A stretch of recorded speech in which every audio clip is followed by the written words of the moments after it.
At 1740 Eastern on 21st June 2025, a 30,000-pound column of steel and explosive began its cold, precise descent. For 43 seconds it carried the intent of a state through thin air and the patient geometry of gravity until the mountain answered. Imagine an object made to be hungry for concrete, falling at speed until the earth itself relinquishes a cavity and a map is changed. We will not show the strike first. We will rewind 18 hours to the hum of fluorescent lights at Whitman Air Force Base, to tanker booms like fragile bridges in a black stratosphere, to a captain in a steel boat watching triangles on a display tick down to zero. This is not merely an inventory of machines. It is a choreography in which people set the tempo. Crew chiefs checking lists, boom operators threading an impossible line, pilots holding a breath for a single click. This is a story about timing and judgment, about the ways instruments and instincts marry under pressure. If you stay for the whole account, you will see why the simplest decisions can carry the heaviest consequences. Subscribe not for spectacle alone, but to follow the quiet cost of calculated force. 18 hours earlier, the tarmac at Whitman was a theater of quiet urgency. The spirit's shadow lay long against concrete as technicians moved with a practiced choreography around one of the few operational B-2s in existence. These aircraft are rare and expensive to a degree that war planners treat them like strategic relics. Each is the sum of stealth, structural compromise, and enormous expectation. Ground crews, coffees cooling in stainless mugs, ran checklists that read like prayers. Fuse settings, arming safeties, launcher spin tests.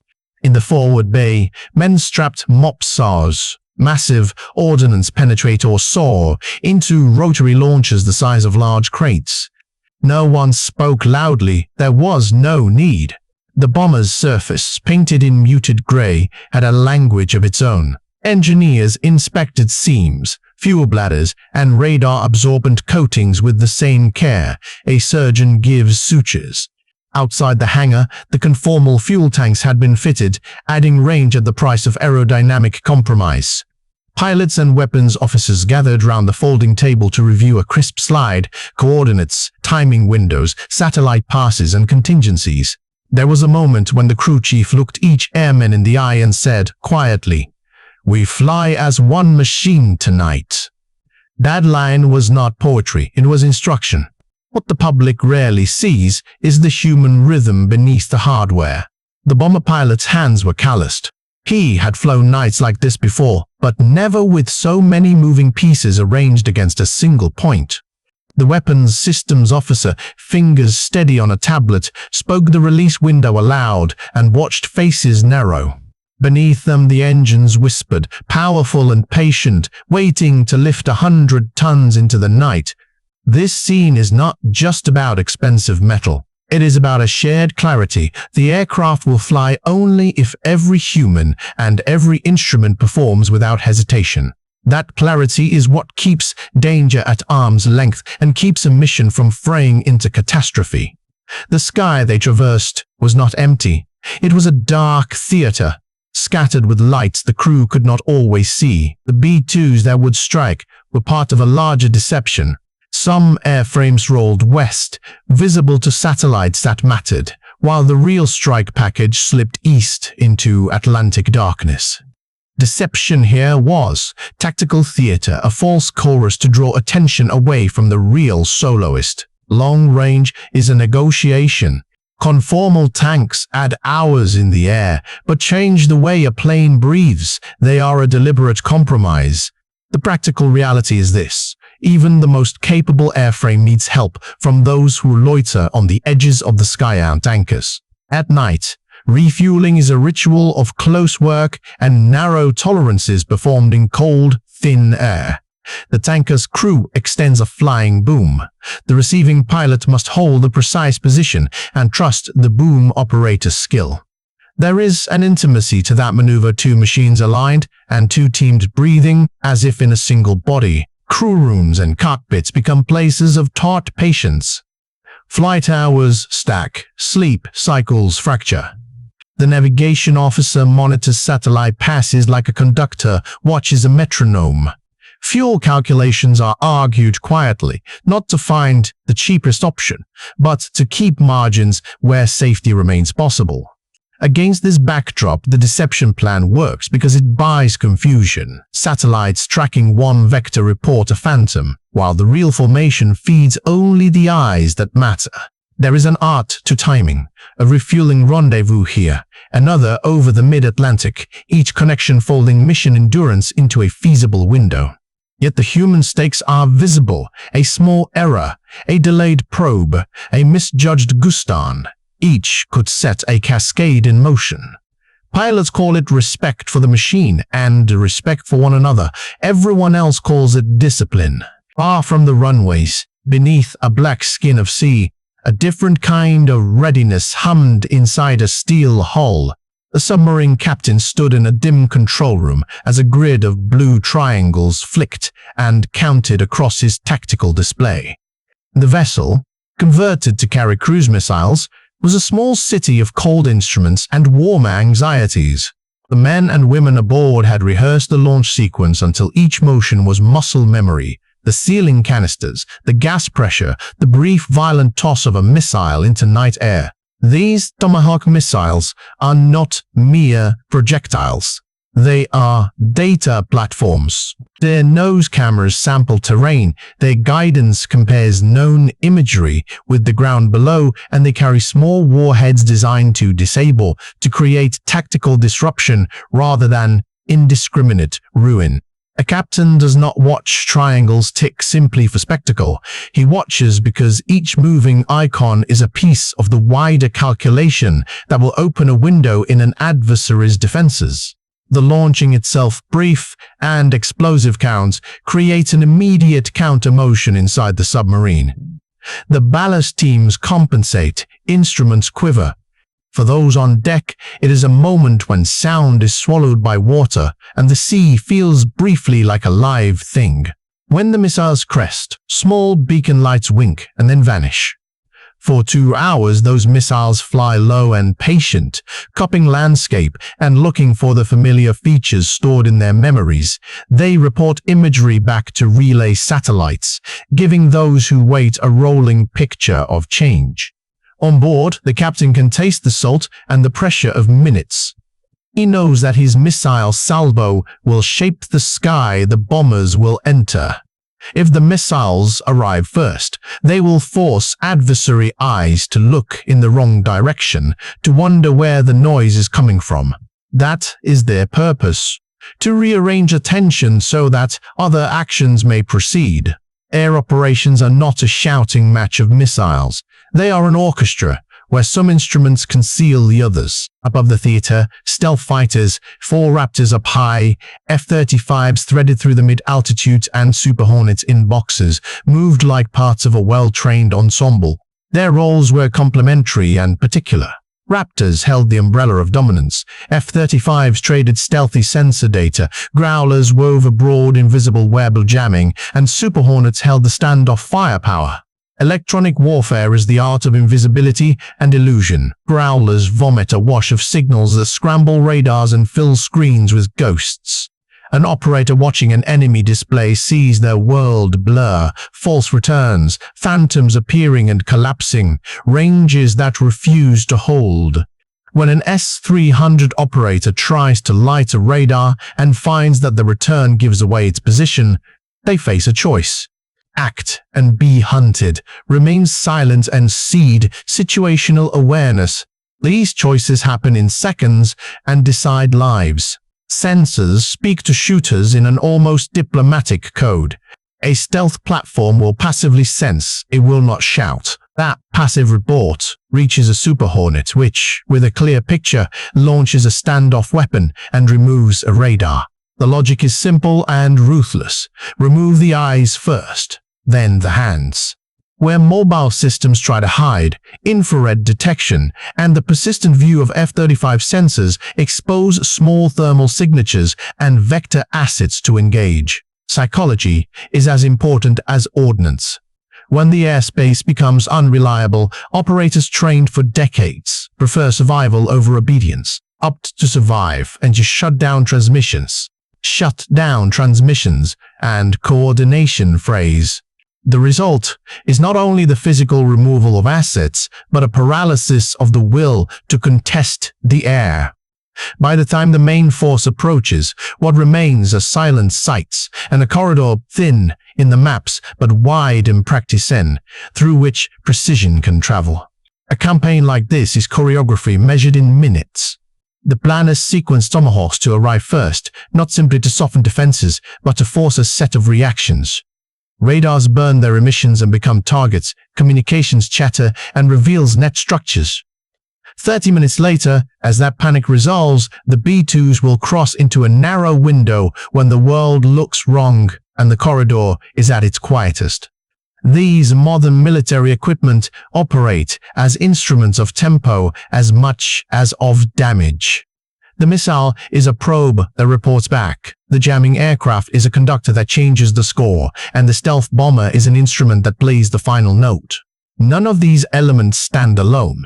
Their value is multiplied by sequencing and alignment. Timing is not purely mathematical, it is human judgment at a larger scale. Commanders work with windows, satellite passes, tanker rendezvous, expected enemy responses and weather. They lock a release time and then let it float in the mind of 1,000 operators like a fixed point. Everyone aligns to that point. A minute shifts and the calculus changes, refueling plans adjust, missiles retime, fighter vectors shift. The craft of planning lies in building redundancy and keeping pressure within tolerances, and not to eliminate risk, but to place the odds in one's favor. This is where the human element shows most clearly. Officers on the ground must decide whether a weather cell warrants delay, whether a refueling contact was sufficient, whether an observed radar signature indicates a trap or a broken system. Those choices are measured, argued, then made, marred, are the hinges upon which outcomes swing. There is a particular silence inside a cockpit at the moment of release. The pilot's body feels both the weight and the absence of weight and metal that was part of the airframe for months, suddenly gone. Instruments show a change in trim. The flight systems compensate. For the crew, the moment is practical, a call, a confirmation, a flick. For those who have lived through such moments, there is an inward tightening, a sense of being part of a deliberate machine. The penetrator falls like a blunt prophet. 700 miles per hour becomes a concept less than an experience. What matters to those inside is the light shifting below, the way the world narrows to a target and then expands again. The round deploys tail fins, acquires GPS locks, and becomes a small, ruthless instrument that trusts geometry more than noise. Kinetic energy is a severe kind of poetry when one translates mass and velocity into impact. The penetrator is designed to trade speed for depth, to pierce and then wait. Its fuse is not a simple switch. It is a measured patience that times an explosion so that rock and concrete become allies in their own undoing. From the perspective of the aircrew, there is a grim satisfaction in a successful release, a calculation executed, a window closed. Yet, in that same moment, there are people elsewhere who are. Operators, monitoring telemetry on consoles, analysts watching imagery feeds, commanders waiting for confirmation. The fall takes just a minute, but the implications travel far longer. It is the slimmest of bridges between intention and consequence. Beneath the mountain, the penetrator does its work in the dark. It penetrates until the smart fuse detects the right density, the right echo of stress in rock, and then the warhead fires, not to demolish above ground so much as to hollow the underbelly of engineered defense. The physics are brutal. Shock waves travel through stone, finding seams and faults, amplifying pressure until reinforced concrete does not so much break as powder, and the mountain breathes a small, terrible sigh. When multiple penetrators strike in sequence, the design is to collapse structure from within by overlapping stress. The planners aim for cascade, One cavity grows into another until the engineered support fails. Above ground, there are flashes, then a rumble that reads like an earthquake on local monitors. Satellite imagery begins to fill with new shapes and smears where once there were clean geometries. Tomahawks that struck earlier return imagery showing scattered damage chained to the larger effect. Back at command, crews receive the first raw packets of data.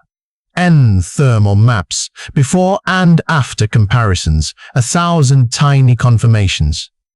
The weapons officer speaks the words administrators like to hear: target neutralized, primary objectives achieved. There is, however, a slower and quieter work that begins immediately. Search for collateral consequences, tracking of civilian displacement, notifications to allied and humanitarian channels.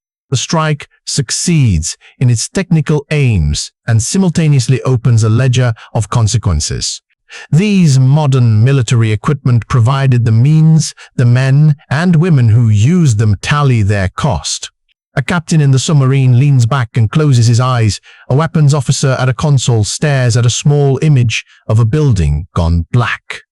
The personal responses are varied: a breather, a cigarette stubbed carefully out, a hand on a colleague's shoulder. There is elation tempered by an awareness that the world will be changed in ways that cannot be erased by a debriefing slide. In the immediate aftermath, the map is altered, radio silence persists in some pockets, and geopolitical phone lines begin their inevitable ringing.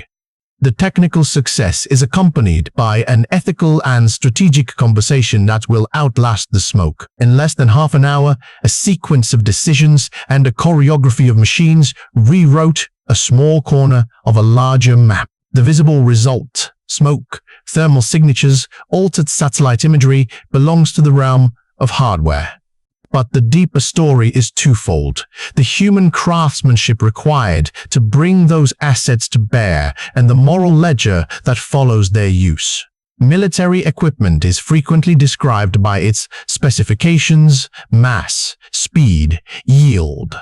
Those facts matter. They tell us what a system can do in isolation.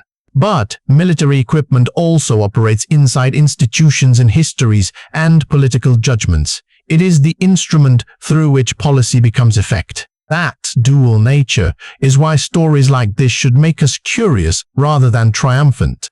Military equipment writes the geometry of conflict. It does not settle the questions that make conflict painful.